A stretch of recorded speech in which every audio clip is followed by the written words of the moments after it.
I want to say that I'm not understanding why even we are talking about these particular people who have been allocated this land.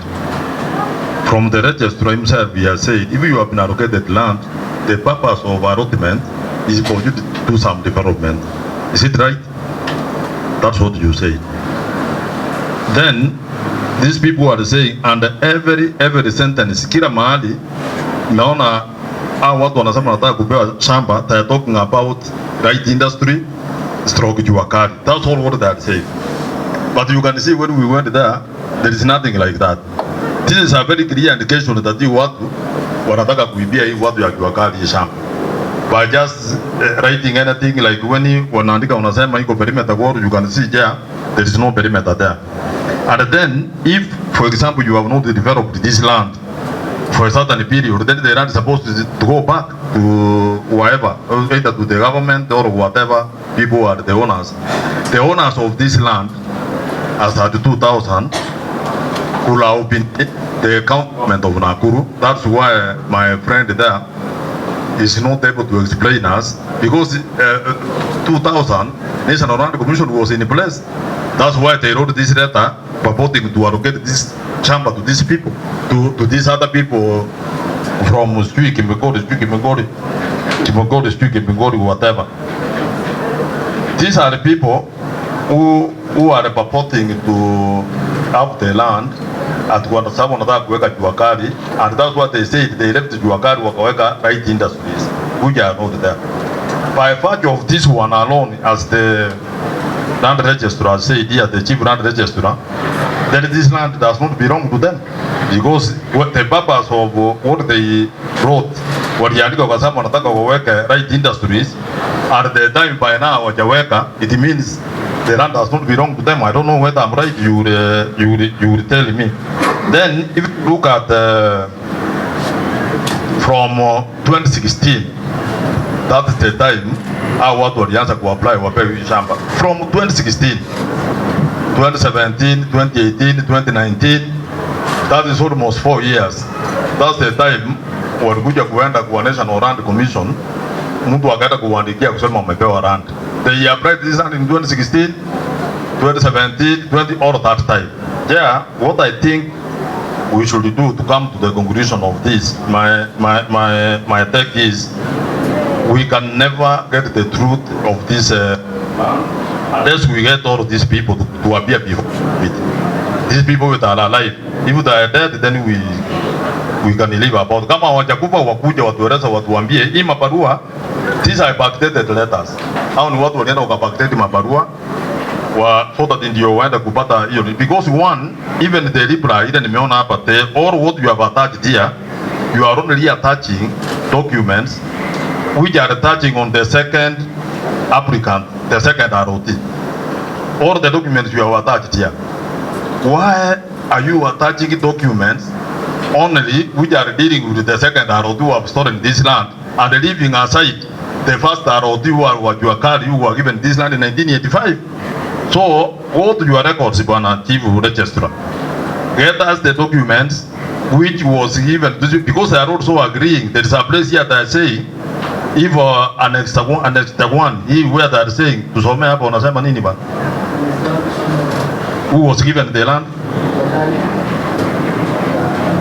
But walipea watu ya Jua Kali mara ya kwanza, watu ya Jua Kali wakakataa, wakasema huku ni mbali, hawajaenda hapo. Can we see where this allotment is? Hii ya kwanza hii walipewa, and can we see ile nasema walikuwa wamekataa, and then kama walikuwa wamekataa, why were they given again? These people waliandika wakataa kuweka Jua Kali. Which Jua Kali?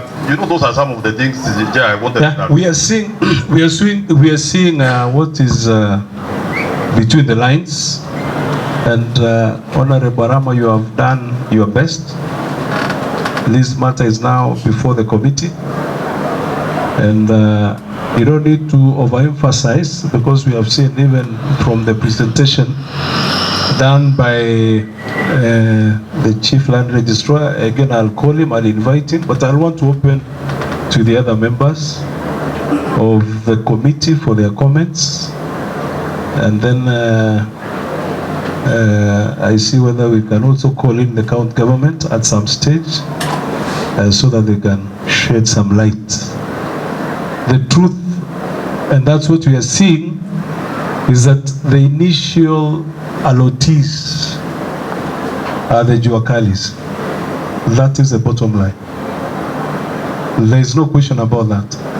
Because even some of the correspondences as brought forth by the Chief Land Registrar and also Mheshimiwa as he has given, or Mheshimiwa Rama, it's very clear that the suggestion was, why don't you also involve the beekeepers, okay, keeping ori.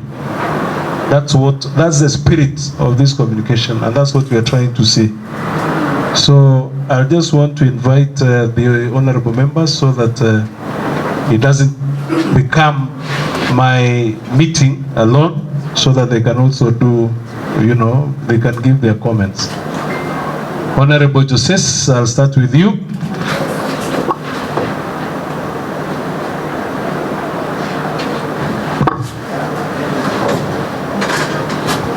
Thank you, Honorable Chair.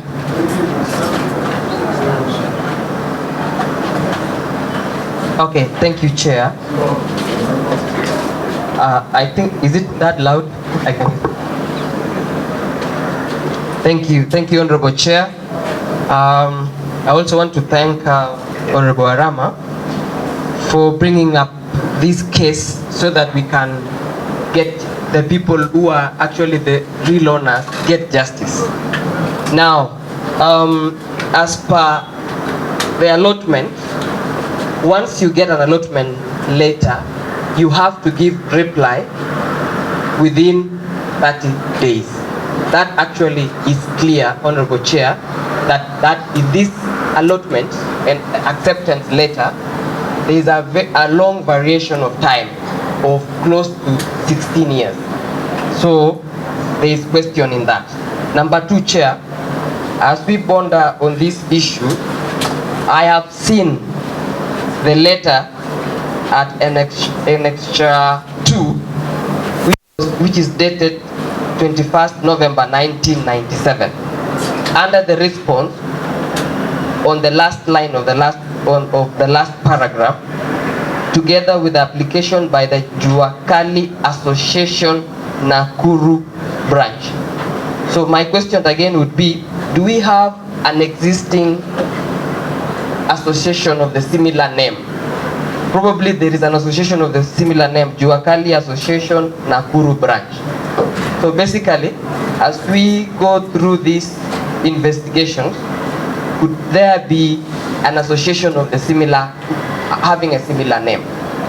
So that is my question, Honorable Chair, so that we can include, as we also, it will help us once as we do the investigations. Thank you, Honorable Chair. Something, Mheshimiwa Ruby.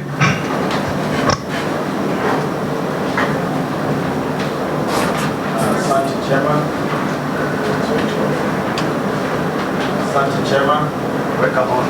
Vile tumeona ripoti ambayo registrar ametusomea hapa, na mimi kama mjumbe ambaye tunafanya kazi kwa NLC committee tumeongoza vizuri, na tumeona hata yule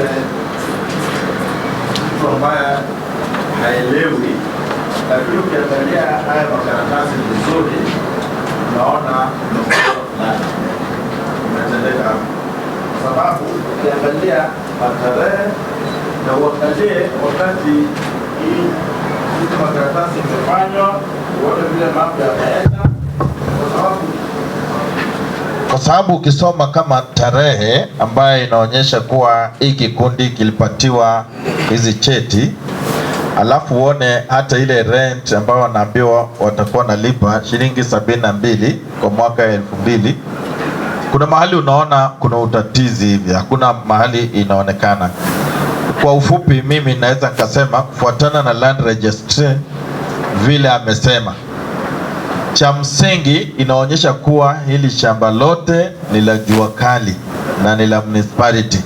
Kwa hivyo wanajua kali ndio wanatakana kufanya hapo maendeleo, na vile tumetembea pale tukaangalia shamba kama ile kwa muda huo, kama mtu ni mwenyewe ati shamba ni yangu na hakuna chochote kinaendelea na ni karibu na town, ati imepandwa mahindi, kuna agenda hapo. Kwa nini mpaka sasa hivi maendeleo hayaendelei? Kwa hivyo mimi nitasema kwa hii kamati kwamba mahali tumefikia inatakana twende zaidi, tuangalie ukweli wa maneno uko wapi. Na huyu land registrar ni mtu ana ushupavu wa kazi, miaka mingi amekaa hapo lands. Sisi tutamwelekeza kuwa atutafutie ukweli wa maneno mpaka haki idhihirike. Asanteni sana.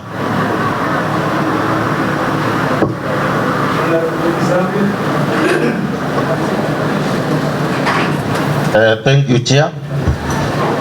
Nimejaribu kufuatilia this document na ningependa kuuliza hawa kina Kibigori hapo group, sababu group wako wapi? Wako hapa? Hawako? Mimi kwa maoni yangu, Chair, nyinyi ndio the Jua Kali sector people. Wacha tuone Jua Kali. Chama ni maneno ya shamba saa zingine inaudhi sana. Mwenye shamba anajulikana, tena unapata shamba najua iko karibu na town, iko na high demand. Ile kitu ningeomba Chair, bila kuharibu wakati kwa sababu tumetoka mbali, usukume uhakikishe ya kwamba hakuna kesi mingi kokotini ama nini. Watu wa Jua Kali warudishiwe shamba yao waweze kusonga na mbele. Honorable.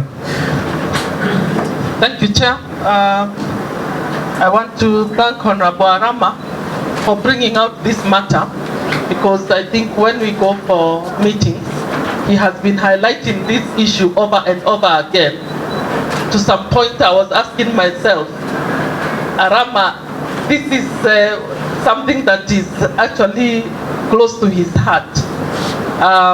So I'm actually also very pleased having gone through that. And this has been the trend, mostly where you find people are taking land belonging to self-help groups or groups that are needy. I would request, since I come from here, that we allocate the land to the rightful people. Of course, we'll leave it to the registrar. I'm also shocked to learn that I can see it is clearly written here that the land is fenced, and I have heard that while you visited, the land is not fenced. So sometimes I wonder why officers would also want to mislead the offices. And personally, I heard you, I think you are from the Land Commission, I heard you say that you're not clear about some of the things that you have been asked, and then your boss has not come. Let us take things seriously. Anyway, I'm not the chair, but if I was here, I would have told you to go, personally, because it's like not taking this matter seriously. And you cannot come here to tell us things and then you do not know. I mean, you should have been well briefed. So, kindly, next time, be well prepared when you're briefing us. Thank you, Honorable Joki. This man reported the other day to is actually no, I'll not give you a chance. Come on. We're only being courteous to allow you to sit here with us.